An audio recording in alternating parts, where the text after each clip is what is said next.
Hello दोस्तों, सभी को मेरी तरफ से नमस्कार।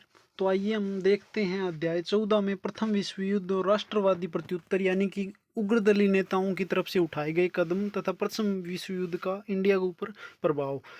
प्रथम विश्व युद्ध 1914-1918 के प्रारंभ के समय भारतीय राष्ट्रीय कांग्रेस उदारवादी दल के नेतृत्व में थी। इस विश्व युद्ध में ब्रिटेन, फ्रांस, रूस, अमेरिका, इटली तथा जापान एक और जर्मनी, ऑस्ट्रेलिया, हंगरी एवं तुर्की दूसरी ओर से थे।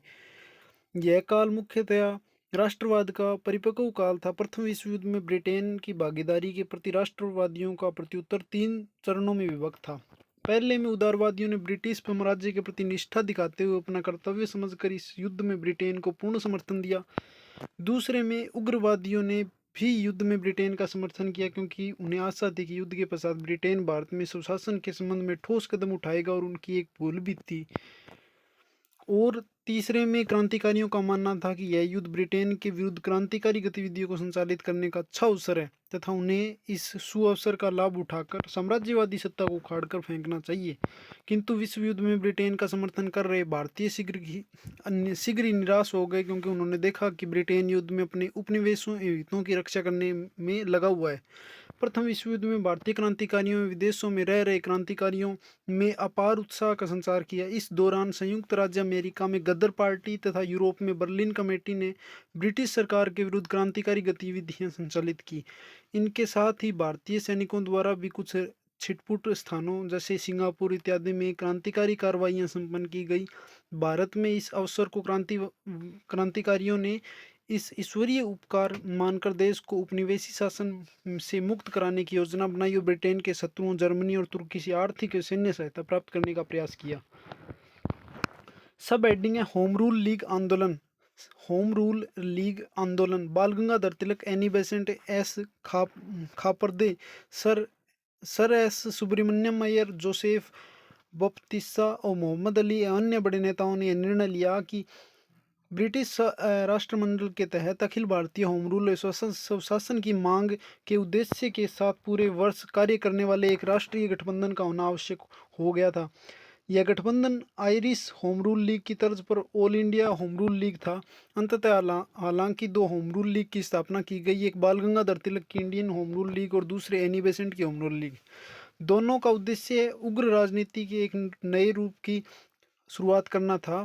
होम रूल लीग आंदोलन प्रथम विश्व युद्ध के पश्चात उत्पन्न हुई परिस्थितियों में भारतीयों की कम प्रभावशाली प्रतिक्रिया के रूप में सामने आया, किंतु स्वतंत्रता आंदोलन की प्रक्रिया में इसने अपनी महत्वपूर्ण छाप छोड़ी। यद्यपि यह आंदोलन स्थिरता के साथ प्रारंभ हुआ था, तथापि आगे चलकर इसने तत्कालीन सभी आंदोलनों को पीछे छोड़ दिया।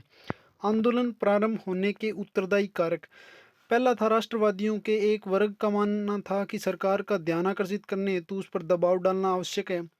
द्वितीय में मार्लियामेंटो सुधार का वास्तविक स्वरूप सामने आने पर नरमपंथियों का भ्रम सरकार की निष्ठा से टूट गया। तृतीय में प्रथम विश्व युद्ध में ब्रिटेन द्वारा भारतीय संसाधनों का खुलकर प्रयोग किया गया। इस क्षतिपूर्ति के लिए युद्ध के उपरांत भारतीयों पर भारी आरोप किए गए तथा आवश्यक वस्तुओं की कीमतें आसमान छूने लगी। इस कारणों से भारतीय त्रस्त हो गए तथा वे ऐसे किसी भी सरकार विरोधी आंदोलन में भाग लेने हेतु तत्पर थे। चौथे में यह विश्व युद्ध तत्कालीन विश्व की प्रमुख महाशक्तियों के बीच अपने अपने हितों को लेकर लड़ा गया था तथा इससे अन्य ताकतों के साथ ब्रिटेन का वास्तविक चेहरा भी उजागर हो गया। युद्ध के पश्चात श्वेतों की अजेयता का भ्रम भी टूट गया। पांचवें में जून 1914 में बाल गंगाधर तिलक जेल से रिहा हो गए।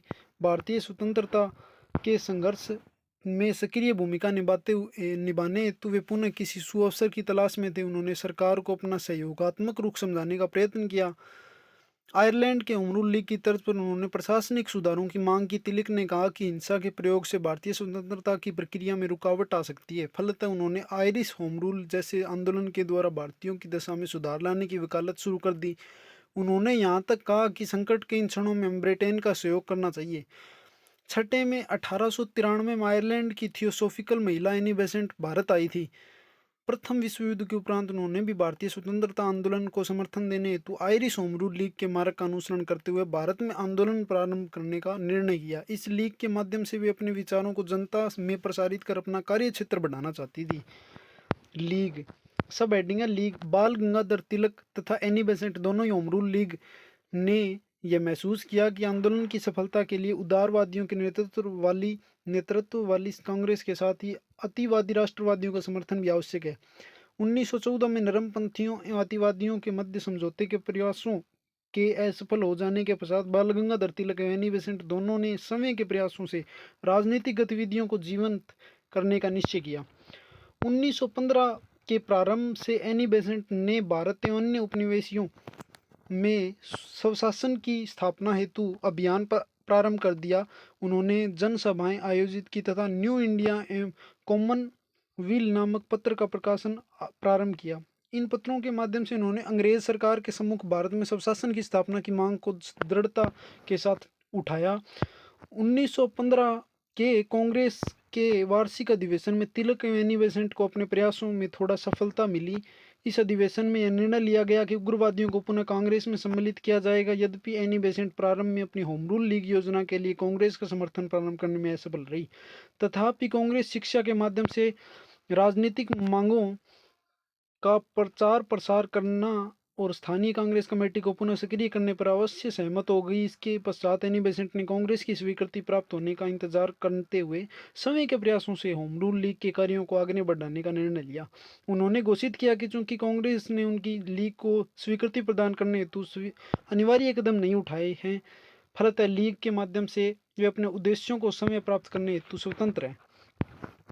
बाल गंगाधर तिलक तथा एनी बेसेंट ने किसी प्रकार के आपसी टकराव की संभावना को दूर करने के लिए पृथक पृथक लीग स्थापित करने का निर्णय लिया। जैसा कि एनी बेसेंट ने कहा कि तिलक के कुछ समर्थक उनके साथ सामान्य महसूस नहीं करते थे और साथ ही उनके कुछ समर्थक तिलक के साथ सामान्य महसूस नहीं करते थे।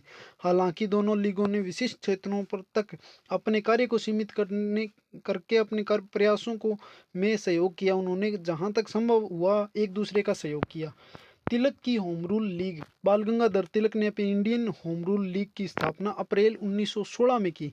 तिलक ने अपनी पहली होम रूल मीटिंग बेलगांव में की। पुणे उनकी लीग का मुख्यालय था। इसकी शाखाएं महाराष्ट्र, कर्नाटक, मध्य प्रांत एवं बरार में खोली गई। इसे 6 शाखाओं में संगठित किया गया। स्वराज्य की मांग, भाषाई प्रांतों की स्थापना और शिक्षा के प्रचार प्रसार को लीग ने अपना मुख्य लक्ष्य घोषित किया। बेसेंट की home rule league. Annie Besant ने सितंबर 1916 में मद्रास, अब चेन्नई है, में एक all India home rule league की स्थापना की घोषणा की। मद्रास के अतिरिक्त लगभग पूरे भारत से उसकी शाखाएं खोली गई। इसकी लगभग 200 शाखाएं थी। जॉर्ज अरेडू का लीग का संगठन सचिव नियुक्त किया गया। यद्यपि बेसेंट की लीग का संगठन तिलक की होम रूल लीग की तुलना में कमजोर था, तथापि इनके सदस्यों की संख्या काफी बड़ी थी। बेसेंट की लीग में अरुंडेल के अलावा बी.एम. वाडिया एवं सी.पी. रामास्वामी अय्यर ने भी महत्वपूर्ण भूमिका निभाई। होम रूल लीग आंदोलन कार्यक्रम। होम रूल लीग आंदोलन का मुख्य उद्देश्य भारतीय जनमानस को होम रूल अर्थात स्वशासन, होम रूल का मतलब होता है स्वशासन के वास्तविक अर्थ से परिचित कराना था। इसने भारतीयों को राजनीतिक रूप से जागृत कराने के पीछे पिछले सभी आंदोलनों को पीछे छोड़ दिया था। भारत के राजनीतिक दृष्टिकोण से पिछड़े क्षेत्रों जैसे गुजरात एवं सिंध तथा अपनी पैठ बनाई। आंदोलन का उद्देश्य पुस्तकालयों, अध्ययन कक्षों तथा जनसभाओं, सम्मेलनों आयोजन कर भारतीयों में राजनीतिक शिक्षा को प्रोत्साहित करना था। इसके लिए लीग ने समाचार पत्रों, विद्यार्थियों के लिए राजनीतिक विषयों की कक्षाओं का आयोजन, पंपलेट्स, पोस्टर कार्ड, नाटकों एवं धार्मिक गीतों जैसे माध्यमों को भी अपने प्रयासों में सम्मिलित किया। लीग ने अपने उद्देश्यों की सफलता के लिए कोष बनाया और धन एकत्रित किया, सामाजिक कार्यों का आयोजन किया तथा स्थानीय प्रशासन के कार्यों में भागीदारी निभाई। लीग ने स्थानीय कार्यों के माध्यम से बहुसंख्यक भारतीयों से जुड़ने का प्रयास किया। 1917 में रूसी क्रांति से भी लीग के कार्यों में सहायता मिली। अनेक प्रमुख राष्ट्रवादी नेताओं ने लीग की सदस्यता ग्रहण की। इसमें मोतीलाल नेहरू, जवाहरलाल नेहरू, भूलाभाई देसाई, चित्तरंजन दास, के.एम. मुंशी, बी. चक्रवर्ती, सैफुद्दीन किचलू, सदन मोहन मालवीय, मोहम्मद अली जिन्ना, तेज बहादुर सप्रू एवं लाला लाजपत राय प्रमुख थे। इनमें से कुछ नेताओं को एनी बेसेंट की लीग की स्थानीय शाखाओं का प्रमुख नियुक्त किया गया। अनेक अतिवादी राष्ट्रवादी जिनका कांग्रेस की कार्यप्रणाली में मोहभंग हो चुका था, होम रूल लीग आंदोलन में शामिल हो गए। गोपाल कृष्ण गोखले की सर्वेंट ऑफ इंडिया सोसाइटी के अनेक सदस्यों ने भी आंदोलन की सदस्यता ग्रहण कर ली। फिर भी एंग्लो इंडियंस, आंग्ल भारतीय बहुसंख्यक मुसलमान ने दक्षिण भारत की गैर ब्राह्मण जातियां इस आंदोलन से दूर रही, क्योंकि उनका विश्वास था कि होम रूल का तात्पर्य हिंदू बहुल मुख्यतः उच्च जातियों के शासन से है। लीग के प्रति सरकार का रुख। सरकार ने लीग के समर्थकों पर कड़ी कार्रवाई की तथा लीग के कार्यक्रमों को रोकने के लिए दमन का सहारा लिया। मद्रास में सरकार ने छात्रों पर कठोर कार्रवाई की तथा राजनीतिक सभाओं ने उनके भाग लेने पर प्रतिबंध लगा दिया। बाल गंगाधर तिलक के विरुद्ध न्यायालय में मुकदमा दायर किया गया। उनके पंजाब में दिल्ली में प्रवेश करने पर रोक लगा दी गई। जून 1917 की बात है कि एनी बेसेंट एवं उसके सहयोगी बीपी वाडिया एवं जॉर्ज अरुंडेल को गिरफ्तार कर लिया गया। इस गिरफ्तारी के विरुद्ध राष्ट्रव्यापी प्रतिक्रिया हुई। अत्यंत नाटकीय ढंग से सर एस सुब्रमण्यम अय्यर ने अपनी सर की उपाधि त्याग दी था। तिलक ने सरकारी दमन के विरोध में अहिंसात्मक प्रतिरोध कार्यक्रम प्रारंभ करने की वकालत की। सरकार को विश्वास था कि इन कार्रवाइयों से होम रूल आंदोलन स्वतः समाप्त हो जाए, किंतु उनका उल्टा प्रभाव पड़ा। सरकारी कुचक्र के विरोध में आंदोलनकारियों में अधिक संगठित हो गए। कई अन्य राष्ट्रवादी इनमें शामिल हो गए। तिलक ने घोषणा की कि यदि एनी बेसेंट को रिहा नहीं किया गया तो भारतीय जनता सरकार के विरुद्ध सत्याग्रह करेगी। और 20 अगस्त 1917 को भारत सचिव E.S. मोंटेग्यू के माध्यम से ब्रिटिश सरकार ने घोषणा की कि युद्ध के बाद भारत में स्वायत्त संस्थाओं के क्रमिक विकास की प्रक्रिया प्रारंभ हो जाएगी। सरकार ने सितंबर 1917 में एनी बेसेंट को जेल से रिहा कर दिया। इसके पश्चात होम रूल लीग आंदोलन स्थगित कर दिया गया। क्या कारण था कि 1919 तक आते आते आंदोलन धीमा पड़ गया? 1919 तक आते आते होम रूल लीग आंदोलन का उन्माद ठंडा पड़ने लगा। इसके पीछे कई कारण थे। आंदोलन में प्रभावी संगठन का अभाव था। 1917-1918 में हुए सांप्रदायिक दंगों का आंदोलन पर नकारात्मक प्रभाव पड़ा। एनी बेसेंट की गिरफ्तारी के पश्चात कांग्रेस की सदस्यता ग्रहण करने वाले उदारवादी सरकार द्वारा सुधारों का आश्वासन देने तथा बेसेंट को जेल से रिहा करने पर संतुष्ट हो गए। एनी बेसेंट स्वयं सुधारों की घोषणा के पश्चात लीग की उपयोगिता को लेकर असमंजस्य में थी। आंदोलन में अतिवादियों द्वारा सितंबर 1918 में हिंसात्मक प्रतिरोध का सिद्धांत अपनाए जाने की बात में नरमपंथी आंदोलन में पृथक होने लगे और 1918 के पश्चात तो उनकी भागीदारी बिल्कुल नाम मात्र की रह गई। जुलाई 1918 में मोंटेग्यू चेम्सफोर्ड सुधार के सार्वजनिक होने के राष्ट्रवादियों आपसी मतभेद पैदा हो गए तथा सैद्धांतिक आधार पर वे विभाजित होने लगे। सितंबर 1918 में लाइबेल मामले जो वेलेंटाइन शिरोल के खिलाफ गंगाधर तिलक के दायर किया था, जैसा कि उसकी पुस्तक इंडियन अनरेस्ट ने में तिलक को भारत की उग्रवादी राजनीति का जनक कहा गया था, के सिलसिले में तिलक विदेश चले गए। जबकि सुधारों के संबंध में व्यक्तिगत प्रतिक्रियाएं और हिंसात्मक प्रतिरोध के मुद्दे पर एनी बेसेंट विचलित हो गई। बेसेंट द्वारा आंदोलन को सुयोग्य नेतृत्व प्रदान कर पाने की असक्षमता और उनके मोंटेग्यू चेम्सफोर्ड सुधार के आश्वासन से संतुष्ट होने पर होम रूल लीग आंदोलन नेतृत्वहीन हो गया। महात्मा गांधी के उत्थान और उनकी सत्याग्रह हिंसा एवं सविनय अवज्ञा युक्तियों को मिले जन समर्थन ने आंदोलन को निष्प्राण कर दिया। मोंटेग्यू घोषणा के पश्चात लीग अपने आंदोलन को बंद करने पर सहमत हो गई। हालांकि गांधी जी ने ब्रिटिश अत्याचार के खिलाफ लड़ाई में 1920 तक भारतीय राष्ट्रीय कांग्रेस के मंच का प्रयोग नहीं किया था, लेकिन वे होम रूल लीग से घनिष्ठता से जुड़े थे। फिर भी उन्होंने होम रूल लीग की सदस्यता स्वीकार नहीं की। निरंतर निवेदन करने पर गांधी जी ने अप्रैल 1920 में होम रूल की अध्यक्षता स्वीकार कर ली और अक्टूबर 1920 में बॉम्बे में उन्होंने इसका नाम बदलकर स्वराज्य सभा कर दिया और अहिंसा पद्धति एवं स्वराज्य प्राप्ति के लक्ष्य को शामिल करने के लिए इसके संविधान में भी परिवर्तन किया। होम रूल लीग आंदोलन की उपलब्धियां। होम रूल लीग तथा संबंध गतिविधियों ने स्वतंत्रता संघर्ष पर कुछ सकारात्मक प्रभाव डाले और आने वाले वर्षों में इसे एक नई दिशा देने में योगदान दिया।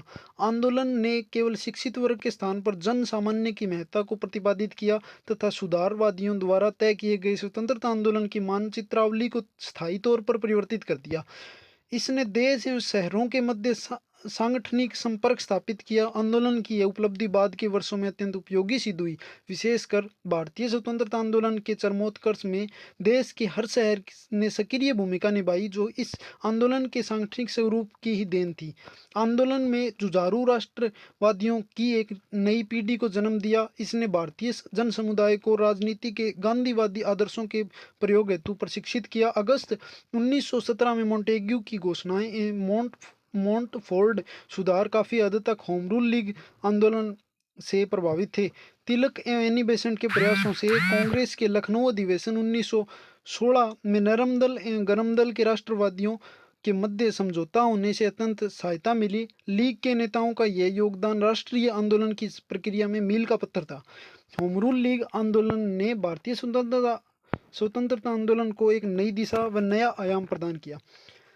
हेडिंग है भारतीय राष्ट्रीय कांग्रेस का लखनऊ अधिवेशन 1916। भारतीय राष्ट्रीय कांग्रेस का लखनऊ अधिवेशन 1916 और सब हेडिंग है अतिवादियों का कांग्रेस में पुनः प्रवेश। अतिवादियों का कांग्रेस में पुनः प्रवेश 1916 में भारतीय राष्ट्रीय कांग्रेस का वार्षिक अधिवेशन लखनऊ में आयोजित किया गया, जिसकी अध्यक्षता उदारवादी नेता अंबिका चरण मजूमदार ने की। इस अधिवेशन की सबसे महत्वपूर्ण उपलब्धि थी गरम दल अतिवादियों का कांग्रेस में पुनः प्रवेश करना। इसके कई कारण थे। पुराने विवाद अब अप्रासंगिक या अर्थहीन हो गए थे। उदारवादियों या अतिवादियों दोनों ने यह महसूस किया कि विभाजन से राष्ट्रीय आंदोलन की राजनीतिक प्रक्रिया अवरुद्ध हो रही है। एनी बेसेंट तथा बाल गंगाधर तिलक ने दोनों दलों में एकता के अथक सराहनीय प्रयास किए थे। उदारवादियों की भावनाओं को सम्मान देते हुए तिलक ने घोषणा की कि वे भारत में प्रशासनिक सुधारों के पक्षधर हैं, न कि पूरी ब्रिटिश सरकार को हटाने जाने के। उन्होंने हिंसात्मक तरीकों को न अपनाए जाने की वकालत की। उदारवादी नेता फिरोज शाह मेहता की मृत्यु हो जाने से कांग्रेस के दोनों दलों में एकता का मार्ग प्रशस्त हुआ, क्योंकि वे उग्रवादियों के कट्टर विरोधी थे तथा किसी भी हालत में उग्रवादियों से एकता नहीं चाहते थे। कांग्रेस तथा मुस्लिम लीग के बीच लखनऊ समझौता। कांग्रेस के लखनऊ अधिवेशन की एक अन्य महत्वपूर्ण उपलब्धि थी कांग्रेस एवं मुस्लिम लीग के मध्य समझौता होना। इस अधिवेशन में कांग्रेस तथा मुस्लिम लीग एक दूसरे के करीब आ गए तथा दोनों ने सरकार के समक्ष अपनी समान मांगे प्रस्तुत की। कांग्रेस एवं लीग के मध्य यह समझौता और भी महत्वपूर्ण था, क्योंकि इस समय युवा क्रांतिकारियों में मुस्लिम लीग की अच्छी पकड़ थी। फलतः लीग के कांग्रेस के समीप आने से कांग्रेस के साम्राज्यवाद विरोधी अभियान को और गति मिल गई। मुस्लिम लीग के रवैये में परिवर्तन क्यों? मुस्लिम लीग के भारतीय राष्ट्रीय कांग्रेस के समीप आने के कई कारण थे। 1912-1913 के बाल्कन युद्ध में ब्रिटेन ने तुर्की की सहायता करने से इनकार कर दिया। इस युद्ध के कारण यूरोप में तुर्की की शक्ति क्षीण हो गई तथा इसकी सीमा क्षेत्र संकुचित हो गया। उस समय तुर्की के शासक का दावा था कि वह सभी मुसलमानों का खलीफा या प्रधान है। भारतीय मुसलमानों की सहानुभूति तुर्की के साथ थी। ब्रिटेन द्वारा युद्ध में तुर्की को सहयोग न दिए जाने से भारतीय मुसलमान रुष्ट हो गए। फलतः मुस्लिम लीग ने कांग्रेस में से सहयोग करने का निश्चय किया, जो ब्रिटेन के विरुद्ध स्वतंत्रता आंदोलन चला रही थी। बंगाल विभाजन को रद्द किए जाने से के सरकारी निर्णय से उन मुसलमानों को घोर निराशा हुई जिन्होंने 1905 में इस विभाजन का जोरदार समर्थन किया था। ब्रिटिश सरकार द्वारा अलीगढ़ में विश्वविद्यालय की स्थापना एवं उसे सरकारी सहायता देने से इनकार करने पर शिक्षित मुसलमान रुष्ट हो गए। मुस्लिम लीग के तरुण समर्थक धीरे धीरे सशक्त राष्ट्रवादी राजनीति की ओर उन्मुख हो रहे थे तथा उन्हें अलीगढ़ स्कूल के सिद्धांतों को उभारने का प्रयत्न किया। 1912 में लीग का अधिवेशन कलकत्ता में हुआ। इस अधिवेशन में मुस्लिम लीग ने निश्चय किया कि वह भारत के अनुकूल स्वशासन की स्थापना में किसी अन्य समूह का दल को सहयोग कर सकते हैं, बेशर्त वह भारतीय मुसलमानों के हितों का कुठाराघात न करे तथा इसके हित सुरक्षित बने रहें। इस प्रकार कांग्रेस एवं मुस्लिम लीग दोनों की स्वशासन की अवधारणा समान हो गई। इससे उन्हें पास आने में सहायता मिली।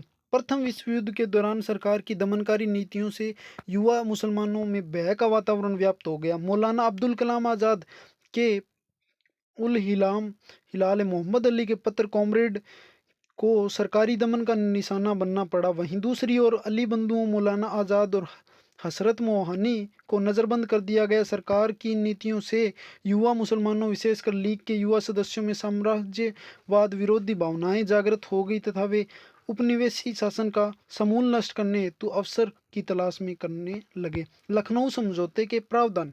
उपयुक्त कारणों ने भारतीय राष्ट्रीय कांग्रेस एवं मुस्लिम लीग में एकीकरण को संभव बना दिया। कांग्रेस एवं लीग ने इस समझौते को लखनऊ समझौते के नाम से जाना जाता है। इस समझौते के मुख्य प्रावधान इस प्रकार थे। कांग्रेस द्वारा उत्तरदायी शासन की मांग को लीग ने स्वीकार कर लिया। कांग्रेस ने मुस्लिम लीग की मुसलमानों के लिए पृथक निर्वाचन व्यवस्था की मांग को स्वीकार कर लिया। प्रांतीय व्यवस्थापिका सभाओं में निर्वाचित भारतीय सदस्यों की संख्या का एक निश्चित भाग मुसलमानों के लिए आरक्षित कर दिया गया। पंजाब में 50%, बंगाल में 40%, बम्बई सहित सिंध में 33%, यूपी में 30%, बिहार में 25% और मध्य प्रदेश में 15%, मद्रास में 15% सीटें मुस्लिम लीग को दे दी गई। केंद्रीय व्यवस्थापिका सभा में कुल निर्वाचित भारतीय सदस्यों का 1/9 भाग मुसलमानों के लिए आरक्षित किया गया तथा इसके निर्वाचन हेतु सांप्रदायिक चुनाव व्यवस्था स्वीकार की गई। जैसे निश्चित किया गया कि यदि किसी सभा में कोई प्रस्ताव किसी संप्रदाय के हितों के विरुद्ध हो तथा 3/4 सदस्य उस आधार पर उसका विरोध करें तो उसे पारित नहीं किया जाएगा। समझौते की प्रकृति। एकीकरण के फलस्वरूप जहां एक और मुस्लिम लीग कांग्रेस के साथ सरकार को संयुक्त संवैधानिक मांगों का प्रस्ताव पेश करने पर सहमत हो गई, वहीं दूसरी ओर कांग्रेस ने मुस्लिम लीग की पृथक निर्वाचन व्यवस्था की मांग को स्वीकार कर लिया। समझौते के पश्चात कांग्रेस और मुस्लिम लीग दोनों ने सरकार के समक्ष अपनी संयुक्त मांगें पेश की, जो इस प्रकार थी। सरकार भारत को उत्तरदायित्वपूर्ण शासन देने की शीघ्र घोषणा करे, प्रांतीय व्यवस्थापिका सभाओं में निर्वाचित भारतीयों की संख्या बढ़ाई जाए तथा उन्हें और अधिक अधिकार प्रदान किए जाएं। वायसराय की कार्यकारिणी परिषद में आधे सदस्य भारतीय हों। विधान परिषद का कार्यकाल 5 वर्ष होना चाहिए। भारत सचिव का वेतन ब्रिटिश राजकोष से दिया जाना चाहिए, न कि भारतीय राजकोष से। समझौते की समालोचना। लखनऊ के ऐतिहासिक समझौते के फलस्वरूप भारतीय राष्ट्रीय कांग्रेस तथा मुस्लिम लीग ने एक संयुक्त मंच का गठन तो कर लिया, किंतु इस समझौते के प्रावधानों के निर्धारण में दूरदर्शिता का पूर्ण अभाव परिलक्षित हुआ। कांग्रेस द्वारा लीग की प्रस्तावित सांप्रदायिक निर्वाचन व्यवस्था को स्वीकार कर लिए जाने से एक समान मंच राजनीति को 2 अलग अलग दिशाओं का युग प्रारंभ हुआ। यह प्रावधान द्विराष्ट्र सिद्धांत की अवधारणा का अंकुर था। इसके अतिरिक्त लखनऊ समझौते में कांग्रेस तथा लीग के नेताओं ने आपस में एकता की व्यवस्था तो कर ली, किंतु दोनों हिंदू मुसलमान संप्रदाय के लोगों को साथ लाने के कोई प्रयास नहीं किए गए। सांप्रदायिक निर्वाचन पद्धति के विवादास्पद प्रावधानों को छोड़ दिया जाए तो इस व्यवस्था को यह लाभ हुआ कि अल्पसंख्यकों के मन में बहुसंख्यक हिंदुओं का भय दूर हो गया। समझौते के पश्चात मुसलमान यह मानने लगे कि उनके हितों को अब हिंदुओं से कोई खतरा नहीं है। दूसरा, समझौते में भारतीयों में एकता की नई भावना का विकास हुआ। इससे राष्ट्रीय स्वतंत्रता आंदोलन को नई ताकत मिली। समझौते के पश्चात स्थापित हुई एकता को सरकार ने भी महसूस किया था। उसके भारत में उत्तरदायी शासन की स्थापना हेतु प्रयास किए। इसी के फलस्वरूप अगस्त 1917 मोंटेग्यू की घोषणा सार्वजनिक हो गई। मोंटेग्यू की अगस्त 1917 की घोषणा। मोंटेग्यू भारतीय राज्य सचिव थे। इस पद पर नियुक्त होने के कुछ समय पश्चात ही मोंटेग्यू ने 20 अगस्त 1917 को हाउस ऑफ कॉमन्स में ब्रिटिश सरकार के उद्देश्य पर एक महत्वपूर्ण घोषणा की। महामहिम सम्राट के सरकार की नीति जिससे भारत सरकार भी पूर्ण सहमत है, यह है कि भारतीय शासन के प्रत्येक विभाग में भारतीयों की भागीदारी उत्तरोत्तर बढ़े एवं स्वशासी संस्थाओं का धीरे धीरे विकास हो, जिससे आधिकारिक प्रगति करते हुए भारत में उत्तरदायी प्रणाली की स्थापना हो तथा यह ब्रिटिश साम्राज्य के अभिन्न अंग के रूप में आगे बढ़े। उन्होंने यह निश्चय कर लिया कि इस दिशा में अतिशीघ्र एक महत्वपूर्ण कदम लिया जाए। मैं इस विषय पर स्पष्ट कर दूं कि यह प्रगति क्रमबद्ध चरण में ही संभव है। ब्रिटिश सरकार और भारत सरकार जिन पर भारत के लोगों की भलाई और उन्नति का उत्तरदायित्व है, वे इस समय और प्रत्येक उन्नति की मात्रा को सुनिश्चित करेंगे और यह उनके सहयोग पर निर्भर होगा जो अब सेवा का अवसर प्राप्त करेंगे तथा जिस सीमा तक वे उस विश्वास को निभाएंगे उसकी उत्तरदायित्व की चेतना पर किया जा सकता है। मोंटेग्यू घोषणा का महत्व। इस घोषणा से राष्ट्रवादियों को स्वशासन एवं होम रूल की मांग के संबंध में महत्वपूर्ण उपलब्धि हासिल हुई। घोषणा के पश्चात भारत में स्वशासन की स्थापना की मांग में विप्लव एवं विद्रोह की संभावना समाप्त हो गई, क्योंकि सरकार ने इसे अपनी नीतियों में सम्मिलित कर दिया था, जिससे 1909 में मार्ले द्वारा की गई घोषणा से उत्पन्न असंतोष एवं रोष भी समाप्त हो गया। भारतीयों की आपत्ति। उक्त उपलब्धियों के साथ ही मोंटेग्यू की घोषणा के संबंध में भारतीय नेताओं को 2 आपत्तियां भी थी। घोषणा में उत्तरदायी शासन की स्थापना के लिए कोई निश्चित समय सीमा नहीं दी गई थी तथा उत्तरदायी शासन की प्रगति के संबंध में निश्चित करने का अधिकार केवल सरकार को ही था। इस बात से भारतीय असंतुष्ट थे। उनका मानना था कि भारतीयों के लिए अच्छे या बुरे का निर्णय करने का अधिकार केवल सरकार को नहीं है, अपितु इस प्रक्रिया में भारतीयों को भी सहभागी बनाया जाना चाहिए। इसी के साथ ये लेसन कंप्लीट होता है दोस्तों। अगले लेसन में मिलते हैं, तब तक के लिए नमस्कार। सभी को मेरी तरफ से राम राम।